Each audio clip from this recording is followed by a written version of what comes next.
Class 9-এ উঠে গেছি বা আমি হয়তো এখন ক্লাস 10-এ পড়ছি, তার মানে এবার আমায় সবকিছু জীবন থেকে ত্যাগ করে দিতে হবে। খেলাধুলা থেকে শুরু করে, গান শোনা থেকে শুরু করে, কারোর সাথে কথা বলা থেকে শুরু করে সবকিছু ত্যাগ করে দিতে হবে। এটাই বোধহয় স্যার এখন আমাদেরকে ভিডিওতে বলবেন। একেবারেই না, একদমই না, আমি এগুলো কিছুই বলবো না, বরং আমি উল্টে বলবো সব কিছু করেও পড়াশোনাটাকে খুব সুন্দরভাবে স্মুথলি চালিয়ে যাওয়া যাবে, কিন্তু তার জন্য দরকার সঠিক একটা প্রপার রুটিন। সেই রুটিন যদি মেনটেন করা যায় তাহলে অবশ্যই সেটা কিন্তু করা যাবে। একদম ঠিক শুনছো, সেটা করা যাবে। তবে হ্যাঁ, আপনি তো বললেন যে ব্রেনকে কিভাবে কন্ট্রোল করতে হয়, অর্থাৎ আমার তো এখন পড়ায় মন বসে না, আমার তো পড়তে বসলেই মনে হয় আমায় ও এখন কি বলেছিল একটা বেশ সেটা নিয়েই একটা যেন মনের মধ্যে কিরকম চলছে, বা আমায় যাই করতে চাইছি বাবা বা মা বলছে না এটা করতে হবে না, ওটা করতে হবে না, এরকম কিছু একটা বলছে সবসময়, তার মানে সবসময় কি আমি ভুল করছি? না, তুই হয়তো ভুল করছিস না, বা তুই হয়তো ভুল করছিস, তবে এই মুহূর্তে একটা জিনিস মাথায় রাখতে হবে, এই বয়সটাই এমন যে এখন যে তোকে সঠিক দিকটা দেখাবে সেই তোর কাছে খারাপ হয়ে যাবে, বা সেই যদি তোকে জোরপূর্বক কিছু বলে তখন সে তোর কাছে খারাপ হয়ে যাবে। তো সেই জায়গাটাই আমি আজকে বোঝাবো ভিডিওতে। তো সম্পূর্ণ ভিডিওটা অবশ্যই যারা ক্লাস 9-এ পড়ছিস বা ক্লাস 10-এ পড়ছিস অবশ্যই সম্পূর্ণ ভিডিওটা দেখতে থাক, খুব সুন্দরভাবে মন দিয়ে কথাগুলো একটু শোন, তাহলে আমার কথাগুলো মন দিয়ে শুনলে বুঝতে পারবি আমি কি বলতে চাইছি। ধর তুই একটা দৌড় প্রতিযোগিতায় গেলি, তোরা 10 জন টোটাল দৌড় প্রতিযোগিতায় অংশগ্রহণ করেছিস, কেমন? এবার দেখা গেল বাকি যে 9 জন আছে কিছুটা গিয়েই তারা হাঁপিয়ে গেল, তারা দাঁড়িয়ে পড়লো, তারা হয়তো জল খাওয়া বা কিছুর জন্য দাঁড়িয়ে পড়লো, এবার তারা অপেক্ষা করতে লাগলো। একমাত্র তুই রয়েছিস যে যার কাছে দুটো চয়েস আছে, হয় হাঁপিয়ে গিয়ে সেটা ভেবে মনের মধ্যে বা তাদের দেখে দাঁড়িয়ে পড়া, অথবা এগিয়ে যাওয়া। Choice is yours. এবার তোকে সেই সময় ডিসিশন নিতে হবে যে তুই কোনটাকে প্রেফার করবি। অর্থাৎ তুই যদি ওই সময় হাঁপিয়ে গিয়ে বা ওদেরকে দেখে মনে হয় যে আমি দাঁড়িয়ে পড়বো, তাহলে সেটা তুই আর ওদের মধ্যে কিন্তু কোনো তফাৎ থাকলো না। কিন্তু ওই সময় যদি তোর ডিসিশনটা এরকম থাকে যে না, আমার যতই কষ্ট হোক আমি এই দৌড়টাকে কমপ্লিট করব, আমি পুরো এই দৌড়টাকে শেষ করব, তাহলে কিন্তু জয় তোরই হবে। কারণ যারা দাঁড়িয়ে পড়েছে তারা কিন্তু আর চাইলেও তোকে ধরতে পারবে না, সেটা তাদের কাছে তখন সেই মুহূর্তে অসম্ভব হয়ে যাবে। কি ঠিক বলছি? একদম মনের কথা বলছি। তো এই যে ব্যাপারটা, এই ব্যাপারটার জন্য তোকে কমফোর্ট জোন থেকে বেরোতে হবে। কমফোর্ট জোন বলতে কোনটা? দেখবি আমাদের পড়তে বসলে মনে হয় রেখে দিই, কালকে পড়ে নেবো। কোন একটা কাজ করতে বসলে মনে হয় আজকে করবো না, থাক কালকে করে নেবো। এই যে কালকে করে নেবো, এটাই হচ্ছে কমফোর্ট জোনে চলে যাওয়া, যে আমার ব্রেনকে আমি কমফোর্ট জোনে নিয়ে যাচ্ছি সব সময়। একেবারেই এটা করলে চলবে না, ব্রেনকে সব সময় কমফোর্ট জোন থেকে বার করতে হবে।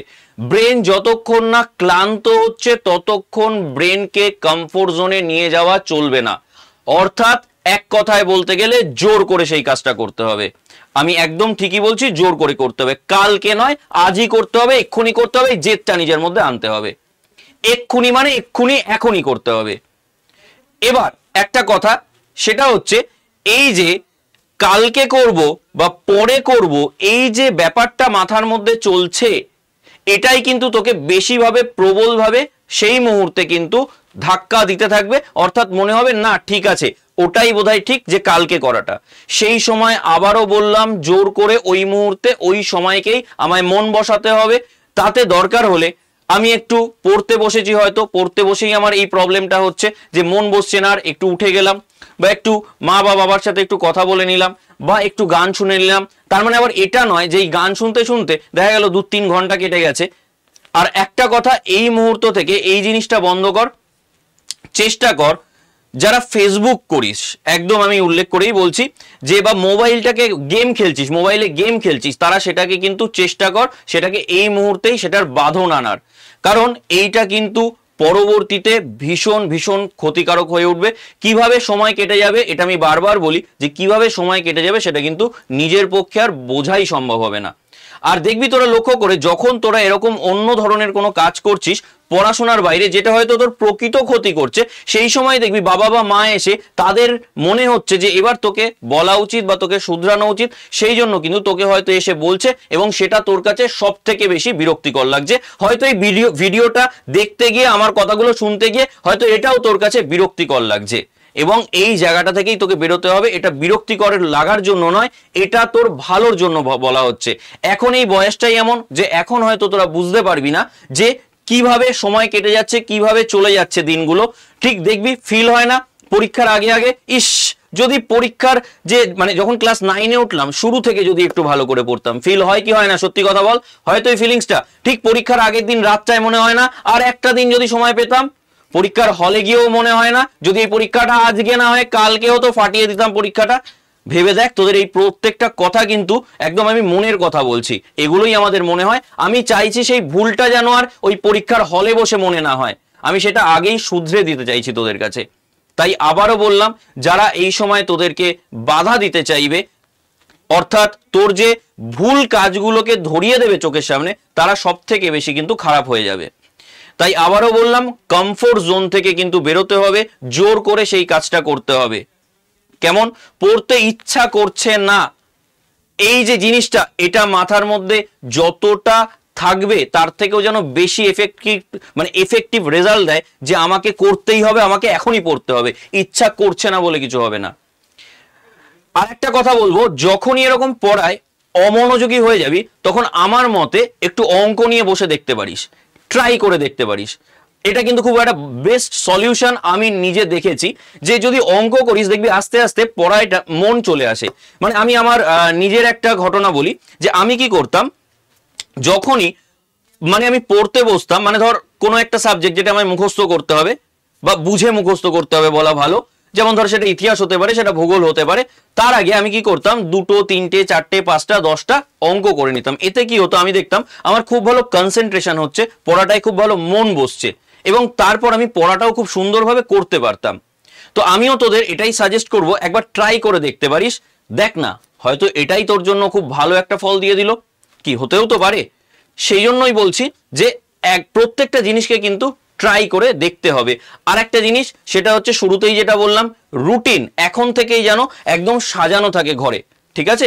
সাজানো মানে তুই কখন কি পড়বি, কতটা পড়বি, কারণ এটা সবে শুরু, এখনো ফার্স্ট সামেটিভও হয়নি, তো এখনো প্রচুর টাইম আছে, প্রচুর টাইম। যারা 9-এ পড়ছিস বা যারা 10-এ পড়ছিস তাদের জন্য এখনো প্রচুর টাইম আছে, অনেক টাইম আছে। তো সেই জন্য বলবো যে অবশ্যই সেরকম ভাবে প্রপার রুটিন মেনে কিন্তু পড়। ভিডিওটা যদি ভালো লাগে তাহলে অবশ্যই কমেন্ট সেকশনে জানা যে তুই কোন ক্লাসে পড়ছিস আর তোর কোন জিনিসটা করলে পড়াশোনায় তাড়াতাড়ি মন বসছে। আর তার সাথে আরেকটা জিনিস জানাতে ভুলিস না যে কেমন ভিডিও তোর ভালো লাগে বা তোর লাগবে, বা কোন গাইডেন্সটা আমার তরফ থেকে পেলে তোদের ভালো হবে, অবশ্যই কিন্তু জানাতে ভুলিস না। অবশ্যই কিন্তু কমেন্ট সেকশনে কমেন্ট করতে ভুলিস না, অবশ্যই কিন্তু কমেন্ট সেকশনে কমেন্ট কর। আর এর সাথে বলবো যে যারা আমাদের চ্যানেলে নতুন, তারা স্মার্ট স্কুল বেঙ্গলি এই চ্যানেলটাকে অবশ্যই সাবস্ক্রাইব করে নে, কারণ তোদের জন্য একটা খুব ভালো আমরা নিয়ে এসেছি ব্যবস্থা। সেটা হচ্ছে যে তোদের ফার্স্ট সামেটিভ যে এক্সামটা আছে সেটা অলরেডি আমরা ইউটিউবে দেখছিস ক্লাস দিচ্ছি, এবং এর সাথে সাথে আমরা অ্যাপেও কিন্তু ক্লাস নিয়ে আসছি। একদম ঠিক শুনছিস, অ্যাপেও কিন্তু আমরা একইভাবে ক্লাস নিয়ে আসছি। অলরেডি তোরা দেখেছিস আমাদের ইন্দ্রজিৎ ব্যাচ ক্লাস 9-এর জন্য চলছে এবং মারুতি ব্যাচ ক্লাস 10-এর জন্য চলছে, এবং কবে কি ক্লাস হচ্ছে তার রুটিন প্রপার গাইডেন্সও কিন্তু আমাদের পুরোপুরি দেওয়া আছে। চেষ্টা করব যে তোদের মতো ছোট ছোট ভাই বোনদের সবসময় পাশে থাকার, হেল্প করবার। যা অসুবিধা হচ্ছে কমেন্ট সেকশনে কমেন্ট করতে ভুলিস না, কমেন্ট কর। ভিডিও যদি ভালো লাগে লাইক কর, শেয়ার কর, চ্যানেলটাকে অবশ্যই সাবস্ক্রাইব করে নে। আই হোপ যে তোদের খুব ভালো হবে।